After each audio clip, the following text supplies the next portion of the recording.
শোনার কারণ হতে পারে। এরকম বহু দৃষ্টান্ত আছে। শ্রী শ্রী ঠাকুর পূর্ণপুঁথিতে এক জায়গায় বলছেন, একটি শব্দ সচরাচর শোনা যায় না, অনেক শব্দই তিনি সৃষ্টি করেছেন, যে ছিল না অস্তিত্ব ছিল। আমরা, আমার মনে হয়, এটা আমার ব্যক্তিগত ধারণা, আমাদের মানবিক প্রজ্ঞা, মেধা কখনো এরকম জায়গায় পৌঁছাবে না যে আমরা শূন্যতাকে, প্রকৃত শূন্যতাকে আমরা ধারণার মধ্যে আনতে পারবো। কারণ এই পৃথিবীতে যা কিছু আছে, দর্শন বলে, বিজ্ঞান বলে, পঞ্চতত্ত্ব দিয়ে তৈরি, আমাদের হিউম্যান বডিও সেই ম্যাটেরিয়াল দিয়ে তৈরি। যা আমার মধ্যে নেই সেরকম কোনো কিছুকে মনে হয় না হিউম্যান বডি এরকম প্রোগ্রেস কখনো হবে। এই শূন্যতা বলে কোনো কিছুর প্রকৃত শূন্যতা যা, আমার মনে হয় মানুষ যে অবস্থাকে ধারণা করতে পারেনি, বুঝতে পারেনি, সেই বিশালতাকে শূন্যতা বলে আখ্যা দিয়েছে। শ্রী ঠাকুর বলছেন ছিল না, অস্তিত্ব ছিল। যখন চন্দ্র সূর্যের সৃষ্টি হয়নি, এই সুবিশাল গগনের সৃষ্টি হয়নি, আমরা সত্যি সত্যি এই পৃথিবীতে কিছু নেই, কিচ্ছু নেই, ফাঁকা, শূন্য, এই অবস্থাটাকে আমরা কল্পনা করতে পারি না, আমরা ধারণার মধ্যেও আনতে পারি না। শ্রী ঠাকুর বলছেন সত্যি সত্যি একটা এরকম অবস্থা ছিল যখন সত্যি কিছু ছিল না, এই বিরাট চন্দ্র সূর্য ছিল না, বিরাট আকাশ ছিল না, তখন একটি সোহম ধ্বনি সৃষ্টি করতে করতে নেমে এলো। সেই অবস্থাকে তিনি বলছেন নিত্য শুদ্ধ বুদ্ধ অব্যক্ত পরমানন্দ। তিনি বলছেন একটি সোহম ধ্বনি, সাউন্ড, এই সবকিছু সৃষ্টি করতে করতে নেমে এলো।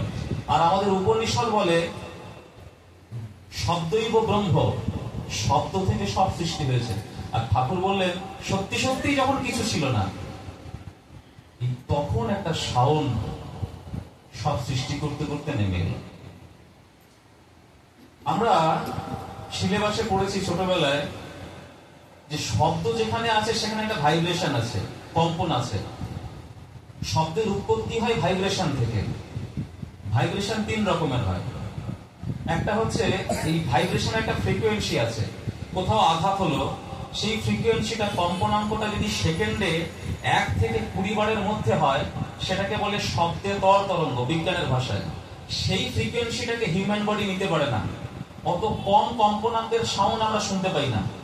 আর সেকেন্ড একটা ফ্রিকোয়েন্সি আছে যেটাকে বলে শ্রুতিগোচর তরঙ্গ।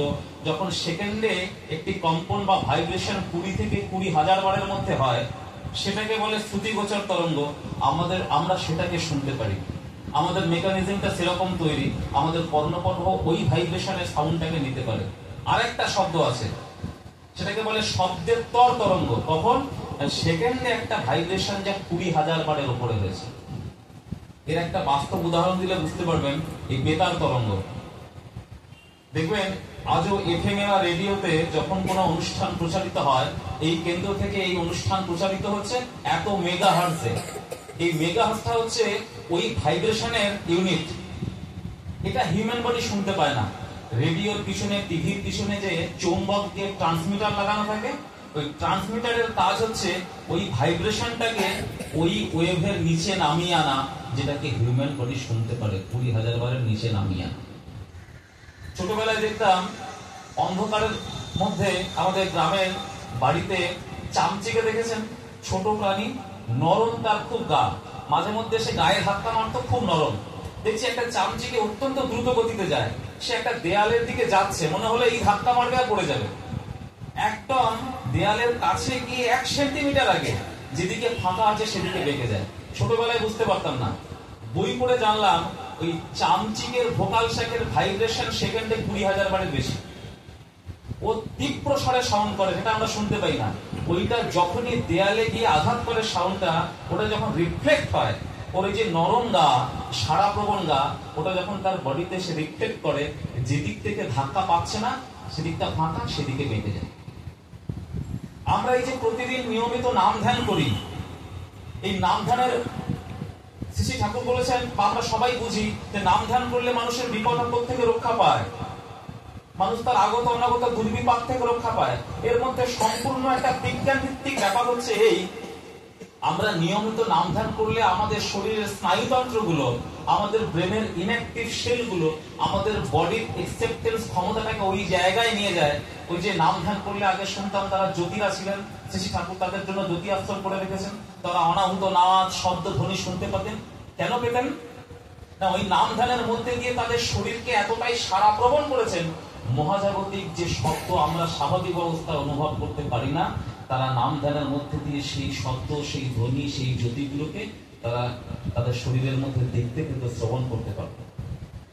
আর এতে কি হয়, এই নিয়মিত নাম ধ্যানের অভ্যাস আমাদের শরীর এতটাই সাড়াপ্রবণ হয়, পৃথিবীতে যা কিছু ঘটছে, এই জগতে যা কিছু প্রতি মুহূর্তে ঘটে চলেছে, সবকিছুর একটা ভাইব্রেশন আছে, আমরা ধরতে পারি না। প্রত্যেকটা ঘটনা, প্রত্যেকটা যা কিছু দেখছি, দর্শনের, বোধের, সবকিছুর একটা ফ্রিকোয়েন্সি আছে।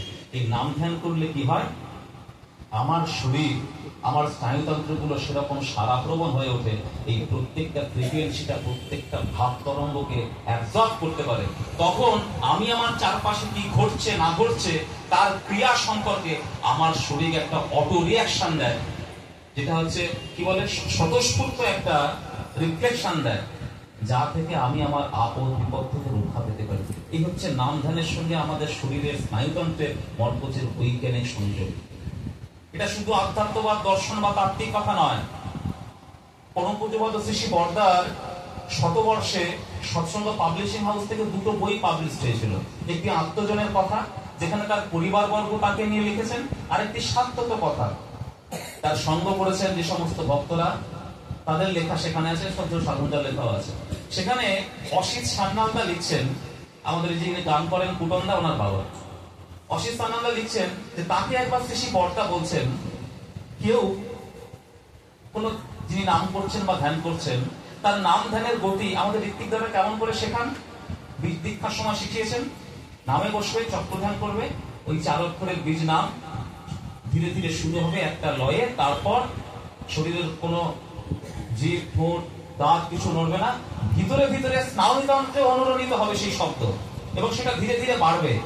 ঋষি বর্দা বলছেন, সেটা আমি মেজারমেন্টটা পুরোপুরি ভুলে গেছি, সেকেন্ডে 1 থেকে 4 বারের মধ্যে হলে মানুষ এই বিষয়ে অ্যাবজর্ব করতে পারে, সেকেন্ডে 4 থেকে 8 বারের 6 বারের মধ্যে হলে সে এটা পারে, সেকেন্ডে 6 বারের বেশি হলে সে আরো এত কিছু জিনিস, তার ভবিষ্যতে কি ঘটছে সে তাও জানতে পারে।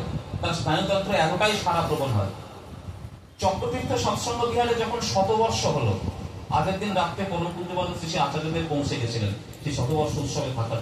আগের দিন সন্ধ্যেবেলা তিনি এরকম আলাপ আলোচনার প্রসঙ্গ তুলেছিলেন। সেখানে এই কথা বলতে বলতে এরকম একটা প্রসঙ্গ তোলা হয়েছিল যে শ্রী বর্দা এরকম বলেছেন, কিন্তু আমরা যখন এত স্পিডে নাম করি, ঋত্বিক দাদারা যে বীজ নাম করার পদ্ধতি শেখান, সেই উচ্চারণের শুদ্ধতা কি থাকে? তিনি বলছেন, নাম করতে করতে তার সঙ্গে যদি অনুরাগ তৈরি হয়, বাকি সবকিছু সহজে হয়।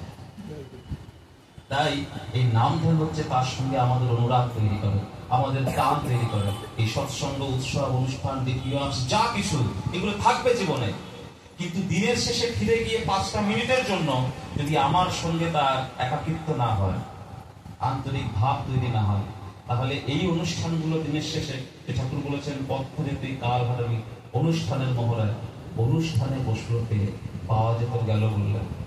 তাই ঠাকুরের সঙ্গে আমাদের ব্যবহারিক জীবনের সম্পর্কটাও থাক এই সবকিছুর মধ্যে, বাকি সবকিছু সহজভাবে করবো। সবাই খুব ভালো থাকবে। জয় গুরু।